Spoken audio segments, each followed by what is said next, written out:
70 нас чинь ийм хүүхдүүдтэй ажиллаж чаддаг нас бол биш. Зүгээр энэ ширээмэрийн язууд гар хөлийн үсэг зурдаг нарийн бичгтэй байж болдог нас. Бид нарыг анх орж ирж байхад 3 хүүхдээ 4 хүүхдээ ангийг нэг анги болгоод суудсан, нэг ангид болгоод суудсан, нэг багш 2 ангийн хичээл заадаг, 2 өөр юм заадаг. Тийм тохиолдол энэ төр байлаа шүү дээ. Одоо ингээл яг сайхан болоод ирэхээр л төгсөд гараас гарчдаг байхгүй юу? Багш хүн өөрөөрөө хөгжигүүл давай манай сургуульд ир, манай эрдмийн санд ир, урьж байна.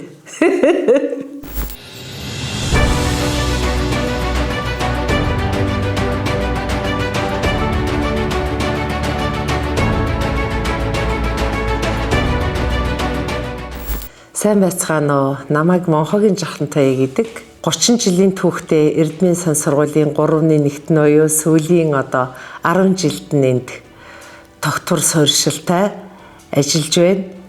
Бас энэ сургуулийг анх үүсгэн байгуулагдах гэж байхад нь бас өргөдөж ярилцлаганд нь орж ирж ажиллах тийм урилга бас хүлээн авч ирсэн. Тэгээд сүүлийн жилүүдэд нь ажиллаж таарлаа. Би чинь энэ мэргэжлийг сонгоод ер нь 27 он гэхэд 50 жил болох гэж байна шүү. Тий. 50 жил зөвхөн энэ мэргэжлэр баг ямар ч завсар чөлөөгүй ажиллаж штэ. Тэгээ өвчний чөлөө мөлөө баг авч үзээгүй дээ. Тэгээ хамгийн сонирхолтой надад нөгөө хуваар байсан юм уу те цаанаасаа хүний анги манг авах юм тохиолддог те. Би бүх анги нэгдүгээр ангиас нь авсан. Ерөөсөө ингэж дундаас нь ингэж авч исэн юм байхгүй. Хөвсгөлд нэг 2-3 жил ажиллачаад Эрдэнэтэд би ирээд нэг анги авахад тэр анги бас нэгдүгээр анги авч таарч исэн. Сонирхолтой байгаа үстэй тийм ээ. Нэг анги гэхтэл би 40-оос доош хүүхэдтэй анги авчиж байгаагүй ер нь тий. Нэгдүгээр, хоёрдугаарт нөгөө 2 ангитай бас олон жил явсан. Энэ олон жилийн чинь 11 билүү 10 жилд нь би дандаа 2 ангитай явж ирсэн. Миний шавнар гэхэр чинь 77 78 оноос гэж тооцохоор миний хөдөлмөрийн дэвтэр чинь 77 оны хэдэн сараас жилээ байдаг шиг санагдаж байна. Эрдэнэтэд 5 хүүхэдтэй айлын 5 миний гараар дамжсан байна. 3 хүүтэй айлын 3 хүү 3 миний анги байна. Тий Улаан улиралд инженер залуу байна. Багш нарын хүүхэд гэхэд олон жилийн өмнө 67 хүүхэд таарч ирсэн. Тэрнээс хойш тоолж үзээгүй юм байна. Нэгэн сонирхож асуугаад тоолоод зөвхөн багш нарын хүүхэд 67 хүүхэд таарч ирсэн юм байна. Хаяа бодохоор эн чинь бас нэг жоохон тийм хүн халширмаар ажил шүү дээ. Тэгээ бас нэг жоохон тийм хувь хүний багшийн хувьд тийм өсөлт хөгжилтөнд бас жоохон ингэж нэлийн жоохон төв учруулдаг, хүндрэл учруулдаг тийм ажил байхгүй юу. Тэр үүднээсээ ингээл хараад ингээд бодохоор тэр хүний итгэл намайг их удаан жил тогтоосон юм шиг байгаа. Тэгээ хүүхдээ тэгж нөгөө нэг хүүхдээ хөтөлж ирж өгдөг. Хүн ингээд итгээд надад авчраад өгсөн юм чинь гэсэн тийм юм л намайг их удаан тогтооцсон юм билээ хараад байхад. Яг нэгдүгээр ангиас нь бүр ингээд бэлтгэлээс нь эхлээд миний ангид таарад авчих юм бол бас их өөр. Дундаас нь хурж ирэхээр их алдагдсан хойноо хурж ирэхээр тэр арга замыг нөхөхөд бас их асуудалтай. Яг тэгвэл энэ хүмүүс ингэж байгаа юм л да. Аутизмтэй хүүхдийгч бай, хит хөдөлгөөний эмгэгшилтэй хүүхдүүдч байна тийм ээ. Эднэрийг болохоор ялгуурлаа барьлаа гэд нэмэрхүү юм гардгийг зөндөл энэ сошиалор бичиж байгаа. Энэ хүүхдүүдийг тэглээ инглээ гэдэг. Энэ ч бас яг ингэж өөрөө гардаж хутгалдаж байгаа хүний хувьд харахад бас хэцүү. Яагаад гэхээр нөгөө жирийн сурч байгаа бас нэг жоохон эднэр дунд чинь илүү бэлтгэлтэй сурчмаар хүүхдүүд байгаа штэ тийм ээ. Тэр мэр хүүхдүүдтэй ажиллахад бол бас эднэр чинь саад учруулна шүү. Ээж хүний, эмээ хүний, багш хүний тийм сэтгэлээр өөрийгөө ирэлж ажиллахаас биш ер нь энэ нийгэм чинь өнөөдөр багш хүнийг мохох тал руугаа яг тэр хүүхдүүдийн чинь ээж аав миний хүүхэд гэж хараад байдаг тийм ээ. Тийм хэлбэртэй хүүхдүүдийг гэтэл нөгөө бас нэг илүү юм сурчаа гэсэн хүүхдүүдийн хэсгийнх нь бас миний хүүхэд ийм хүүхдүүдтэй ажиллахгүй бол та бас илүү юмыг миний хүүхдүүд олгох ёстой бидтэй гэсэн талаас нь бид илүү сургах гэж мөнгө төлж оруулсан бизтэй гих хэмийг дуурах эцгэх бас байна шүү. Тэрийг бол би бас хүлэн зөвшөөрдөг. Манай эцгэгчүүд бас юу болоод нь гэхээр таблет утас бариулаад суулгачаар нөгөөдөл хэсэг нам болдог. Тэгэд өөрсөндөө бас амсхийг чөлөө олгож утас таблетанд их оруулчаар нөгөө хүүхдүүд чинь бусадтай ойлголцох гэж хэлд орох гэж бусадтай харьцахаасаа илүү утас таблеттайгаа харьцаад эхэлчихэж байгаа. За би бас энэ дундуур нэг юмыг онцолж хэлмээр санагдаад байгаа. Нийтэд хүрэх ажил учраас бид нар ингээд хүүхдийг их эрт элементийн дэвтэрлүү, дөрвөлжин шугамтай дэвтэрлүү оруулцдаг юм л да. Тэр шугам болохоор хүүхдэд ингээд зориудын биш аргаар далд айдас үлдээж идэг. Сэтгэл зүйн хувьд. Тэгэхээр одоо жишээлбэл ингээл дөнгөж үсэг үзээд эхэлж яхад ингээд хүүхдүүд чэйжэр бичиг энэ төр бичдэг тийм ээ. Тэрийг одоо ингээд шугамгүй цаасан дээр би бол зургийн дэвтэр дээр нь шууд бичүүлээд явчихдаг. Зургийн дэвтэр дээр нь хоёр гарын дасгал гээленгдээ энэ метр ингээд чөлөөтэй ирээчл сараачуулах ийм ажил хийчихдэг. Энэ дээр тэр хүүхдэд ерөөсөө ямар ч айдас байхгүй шүлгээ уншингаал ингээд ирээчихэд хоёр гараараа л будаад идэх. Тий. Хүний анхаарал төвлөрөлт байдгаас гадна анхаарлын хуваарлалт гэж том юм байдаг байхгүй юу? Энэ анхаарлыг одоо бүр ядаж хоёр хуваарлж чаддаг ийм хэмжээнд байгаасаа гэж бас би багаас нь оролддгийг. Эн чинь миний оролдсноор нэгдүгээр ангида үр дүн гараад эхлэхгүй шүү дээ. Миний нэгдүгээр ангид оролдсон юмнууд гайгүй нь 3-т цохойгаад эхэлнэ.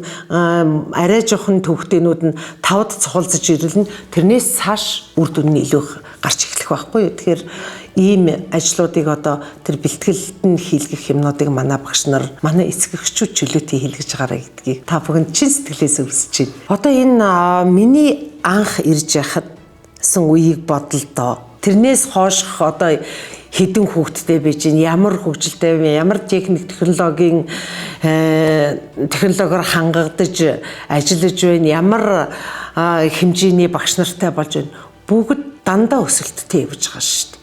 Намайг одоо анх ирэхэд чинь 50-аад хүүхэдтэй тийм л хэмжээнд өссөн шүү дээ. Одоо тэгэхэд хэдэн хүүхэдтэй болж байна. Наацхан технологийн дэвшлиг тооцдгүй маа гэхэд самбар ширээнээс эхлээ, ширээ сандлаас эхлээл ямар хэмжээнд байсан бэлээ. Маш их энэ хүмүүсээс ямар их хөдөлмөр, ямар их зүтгэл гарч ийн. Одоо ингээл байр сав зөвхөн орчин ахыгаа л тогтчуулах гээд энэ хүмүүс чинь ерөөсөө эзэд бол яаж нөхөр 100 амарч байгаа тохиолдол нэг ч байхгүй шүү дээ. Энэ 10 жилд. 100 болгол нэг юм хийдэг, 100 болгол нэг юм хийдэг. Тэгэл хүүхдүүд яаж эзэмшдэг вүлээ гэж мэдэн дээ, тийм ээ. Яг энэ орчин үеийн хүүхдүүд, бидний үеийн хүүхдүүд гэдэг чи одоо энэ цаг үеийн хүүхдүүд чинь тэгэж одоо жишээлбэл наацхан ширээ сандлаа сайжруулсангүй гэхээс биш энэ байгаа ширээ сандлыг олон жил хэрэглэе гэдэг тийм сэтгэлгээтэй хүн байхгүй болсон биз шүү дээ. Ер нь бол солих хэмжээнд очсон байна, хуучирдсан байна л гэдэг санал тавьдаг болсон биш шүү дээ. Сурлага бол нийгмийн хувьд бол одоо янз янз л байна. Нэгдүгээр, хоёрдугаар сурлагын хувьд бол манай сургууль бол харьцангуй ялангуяа бага ангийн бага насны хүүхдүүдийг шалгаж авдаггүй. Ер нь бол хувийн сургуулиуд ер нь их нь шалгаж авдаг шүү дээ. Ер нь манайх бол шалгаж авлаа гэхэд нэг тийм бүр хитрхи бүр нэг үсэг бичиггүй биш байх хэмжээнд тэгээд ээж аав нь одоо багшийн тавьсан шаардлага сургуулиас тавьж байгаа шаардлага энэ бүхнийг даагаад хамтраад ажиллаж чадах юм бол давай ор гэдэг л юм тавьдаг. За тэр гавьяат цол хэрэгмий ч одоо би 1-р ангитай байхдаа улсын сургуульд 1-р ангитай байхдаа 2008 онд авчихсан. Тийм. Тэгээд тэр анги төгсдөл ажиллаа. Тэгээд дараа нь ингээд наашаа ирээд ингээд ажиллаж байна да 8 28 баг юу ч юм 20 жил болж байгаа юм уу да тий. Үгүй нэг хайхтар ачаа үүрэл бүр одоо би ийм цол авчлаа илүү ажиллах ёстой энэ төр гэсэн юм байгаагүй надаа. Би чи ерөөсөө өөрийнхөө л ажилдаг тэр өөрийнхөө ажиллах одоо эрч хүчийг л одоо илүү авсан гэх юм уу да тийм ээ. Ажлаа кайфтай хийсэн гэх юм уу? Түүнээс ш болоод одоо яна нэг тийм айдас мэдээс үүсэж байгаагүй надад бол нэг нөгөө талаараа Эрдмийн санд ирж ажилласан маань бас нэг тийм улсын сургуульд ажиллах хийх гээд бас ингээл нэг зарим юм чинь хаагдмал шүү дээ тийм ээ улсын сургуульд чинь тийм юмнууд энтрээ бас жаахан энд ирж ер нь гаргаж ажилласан шүү тий өөрийнхөө ажиллах тийм нэг тийм сайхан таатай нөхцөл бүрдсэн гэх юм уу та тийм ээ хувийн сургуульд бол улсын сургуульч гэсэн би ерөнхийдөө өөрийнхөө ажиллаж исэн. Тэгээ бүх захирлуудаа баярлж явдаг бүр намайг тэрийг тэгсэн байна гэж чи тэгж болохгүй гэж намайг хааж боож исэн захирал нэг ч байхгүй надаа. Миний анхны захирал Пүрүүжүү захирлаас эхлээд Бямбар захирал, Гүнжил сүрэн захирал дандаа тийм одоо би либерал үзэлтэй захирлуудтай таарч явсан. Одоо манай Үлзий хоёр захирал байна. Ер нь бол манай амраа менежер байна. Одоо эднэр бол чи тэг чи инг гэж ер нь багш нар руу орохгүй шүү. Багш нарыг бол ер нь чөлөөтэй ажилуулна. Тэр нь одоо давуу тал. Эрдмийн сан сургуулийн 30 жилийн ой болох гэж байгаа.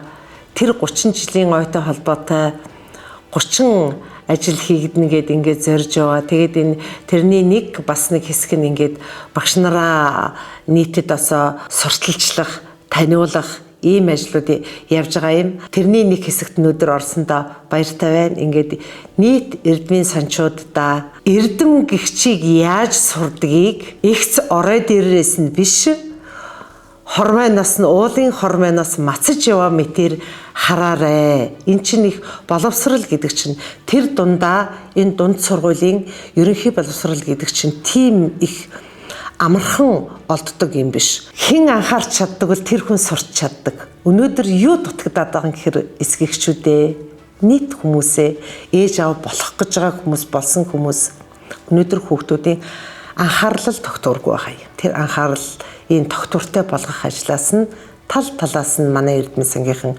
хичээж ажиллаж байна. Онцолж хичээж ажиллаж байгаа манай сургуульд. Тэнд эсгэгчүүд та бүхнийг одоо уриалан, голлон, манлайлан оролцоорой гэж хүсэж байна. Та бүхэндээ бүгдээрэнд нь 30 жилийн мэнд хүргэе. Бүгдээрэнд нь амжилт хүсье.